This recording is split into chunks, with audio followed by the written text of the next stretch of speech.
हमारी आज की ब्रीफिंग का सब्जेक्ट है दुबई। देखिए, हम सिर्फ एक शहर को नहीं देख रहे हैं, हम एक ऐसे पूरे सिस्टम का एनालिसिस कर रहे हैं जिसे दुनिया के कुछ सबसे बड़े अपराधियों ने अपना घर, अपना सेफ हाउस बना लिया है।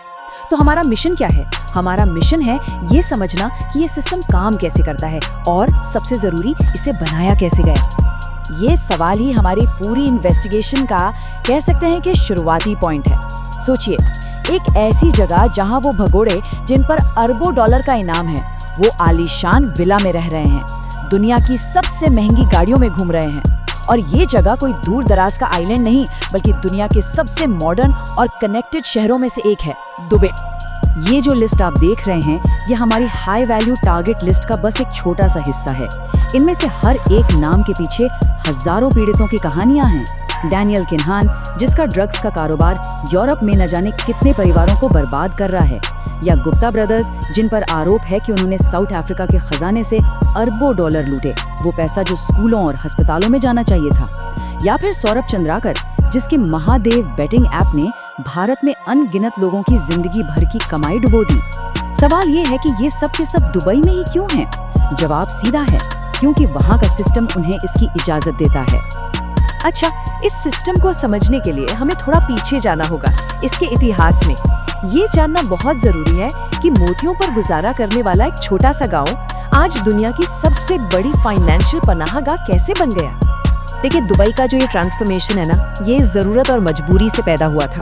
जब 1990s के दशक में मोतियों का मार्केट पूरी तरह से बैठ गया तो वो दिवालिया होने की कगार पर थे। फिर उन्हें तेल मिला, लेकिन इतना कम कि उन्हें पता था ये हमेशा नहीं चलने वाला। और इसी एहसास ने, इसी डर ने उन्हें एक ऐसा इकोनॉमिक मॉडल बनाने पर मजबूर किया जो दुनिया में कहीं और था ही नहीं। ये सिर्फ एक कहावत नहीं है, ये दुबई की पूरी इकोनॉमिक स्ट्रैटेजी की नींव है। शेख राशिद को असल में ये डर था कि तेल खत्म होने के बाद उनका देश वापस गरीबी में चला जाएगा, और इसी डर ने एक बहुत ही अग्रेसिव और महत्वाकांक्षी प्लान को जन्म दिया, जिसका एक ही मकसद था, दुबई को बिजनेस, फाइनेंस और टूरिज्म का एक ऐसा सेंटर बनाना जो तेल पर बिल्कुल भी निर्भर ना हो। ठीक है, तो अब आते हैं केस के मेन हिस्से पर। दुबई ने एक ऐसा ऑपरेटिंग सिस्टम बनाया जिसका सीधा सा मकसद था पैसा खींचना, कैपिटल को अट्रैक्ट करना, और वो भी बिना ये सवाल पूछे कि वो पैसा आ कहां से रहा है। तो चलिए इस सिस्टम के कोड को डिकोड करते हैं। इस पूरे सिस्टम का जो हार्डवेयर है वो है फ्री जोन। ये सिर्फ टैक्स फ्री एरिया नहीं है, इन्हें आप एक तरह से आर्थिक रूप से आजाद इलाके समझ सकते हैं। यहाँ दुबई के बाकी हिस्सों से अलग नियम और कानून लागू होते हैं, और यहीं से सारा खेल शुरू होता है। तो सबसे जरूरी बात ये है कि ये इंसेंटिव्स काम कैसे करते हैं। देखिए, स्विट्जरलैंड या सिंगापुर जैसे दूसरे फाइनेंशियल हब्स ने इंटरनेशनल प्रेशर में आकर अपनी सीक्रेसी पॉलिसी को थोड़ा ढीला किया है, पर दुबई क्या करता है? वो एक ऐसा पैकेज देता है जहां लगभग कोई शर्त ही नहीं है, 0 टैक्स, 100% ओनरशिप और सारा प्रॉफिट अपने देश वापस ले जाने की आजादी।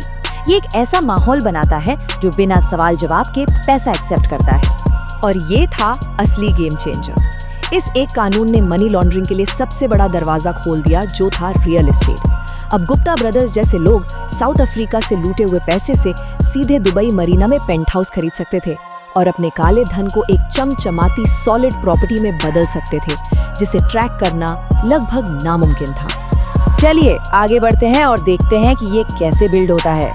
अब हम उन खास कानूनी कमियों या कह लें कि बग्स पर फोकस करेंगे जिनका अपराधी इस सिस्टम में फायदा उठाते हैं। यही वो कमियां हैं जो उन्हें एक तरह की मजबूत सुरक्षा देती हैं। ये नंबर, ये हमारी जांच में सबसे अहम सुरागों में से एक है। यूएई की दुनिया में सिर्फ 27 देशों के साथ प्रत्यर्पण संधि यानी एक्स्ट्राडिशन ट्रीटी है। और एक बात साफ कर दूं, ये कोई गलती नहीं है, ये जानबूझकर दी गई एक सुविधा है। अब इस स्लाइड के बारे में जो बात सच में ध्यान देने वाली है वो ये है कि ये कानूनी खाई कितनी बड़ी है।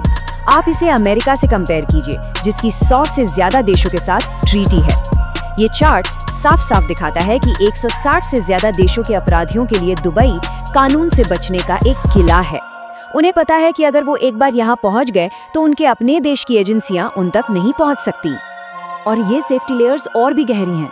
कोई पब्लिक रिकॉर्ड ही नहीं है कि कौन सी कंपनी या प्रॉपर्टी का मालिक कौन है। मतलब हम भूतों का पीछा कर रहे हैं। कोई विदेशी सरकार यहाँ की प्रॉपर्टी को आसानी से फ्रीज नहीं कर सकती। और सबसे बड़ी बात, यहाँ आज भी करोड़ों डॉलर के रियल एस्टेट सौदे सूटकेस में भरे कैश से होते हैं, जिससे पैसे का सोर्स पता लगाना नामुमकिन हो जाता है। और ये बात जमीनी हकीकत को बिल्कुल साफ कर देती है। ये हमारी एक अंडरकवर इन्वेस्टिगेशन से मिला सबूत है। इस रियल एस्टेट एजेंट का ये बयान उसी कुछ मत पूछो कुछ मत बताओ वाले एटीट्यूड को कंफर्म करता है जो पूरे सिस्टम में फैला हुआ है। उनके लिए इस बात से कोई फर्क नहीं पड़ता कि पैसा काला है या सफेद। अब हम इस सिस्टम के ग्लोबल असर का आकलन करेंगे। दुबई की नीतियां सिर्फ वहीं तक सीमित नहीं है, वो दुनिया भर में अपराध और अस्थिरता को बढ़ावा दे रही हैं। ये एक ऐसी पनाहगाह है जिसकी परछाई बहुत बहुत लंबी है। यहाँ एक बहुत बड़ा विरोधाभास है जिसे समझना जरूरी है। दुबई के अंदर कानून व्यवस्था बहुत ज्यादा सख्त है। यहाँ तक कि सबसे बड़े इंटरनेशनल क्रिमिनल्स भी वहाँ भीगी बिल्ली बनकर रहते हैं। ऐसा इसलिए है क्योंकि दुबई उन्हें एक डील ऑफर करता है, हमारे देश में शांति बनाए रखो और बदले में हम तुम्हें दुनिया भर में अपना क्रिमिनल एम्पायर चलाने के लिए एक सुरक्षित फर्स्ट क्लास प्लेटफॉर्म देंगे। इस पूरे सिस्टम की जो पॉलिटिकल स्टेबिलिटी है वो इस डेमोग्राफिक गणित पर टिकी है। सरकार अपनी छोटी सी सिर्फ 10% की नागरिक आबादी को इतनी दौलत और सुविधाएं देती है कि किसी भी तरह के विरोध या सवाल की कोई गुंजाइश ही नहीं बचती। ये एक तरह का सोशल कॉन्ट्रैक्ट है जो वहाँ की लीडरशिप को बिना किसी चुनौती के अपनी आर्थिक नीतियां जारी रखने की पूरी आज़ादी देता है। हाँ, इंटरनेशनल कम्युनिटी ने इस पर ध्यान दिया है।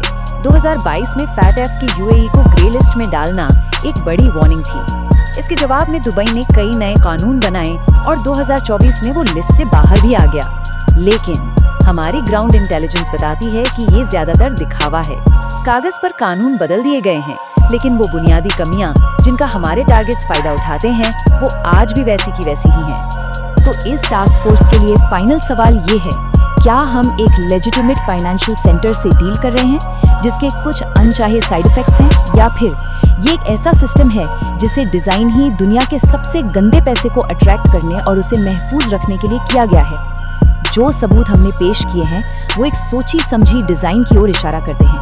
हमारा काम इसी सच्चाई को समझकर शुरू होता है।